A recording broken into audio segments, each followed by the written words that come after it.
Rest in peace Inau yamna honaba kanba Inau Ritesh ngarang Chennai da thori yanduna siramle hairi Ritesh na thamlamba status asina maram oiraga kanagumbaga khatna jainaba thaudok thoklamgadra amadi mahaki misi asi miyamna singnari likon sanabada maring marangnaba mawongda dance tawsilubasing sengdok hankhre Mapuroibana majitagi halakpada dukan phamaubi maunaha ama nupa amana pukhibadagi thiba khangdre maira paibi Manipurgi miyamna sahi kun hena masana masagi wari liba ngamjadabasi yamna nungaite MP Bimon Pikraba Manipurgi irang laksindribasi sentergi karamba agenda laibano oibobi Nongmai ulaga sen khaibada senaba police constable amaga DI Tata driver amaga phare Bisnupur Relief Camp amadi prefabricated house nifuga mangada IDP lising mapanga started ka nifu taret lairi Jammu and Kashmir da cloud burst amuka su thokle singning khairakpadagi miyoi taret sire kayana thiba khangdri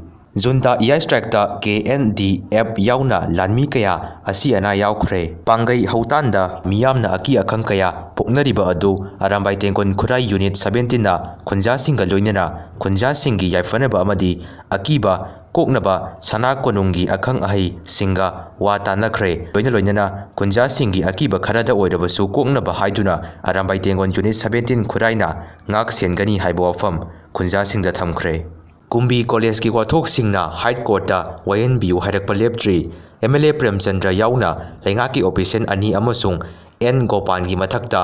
contempt petition fine tarokle Courtna respondent singda chaiwan ahumgi manungda wakhom pirakadaba notice sing issue tawkhre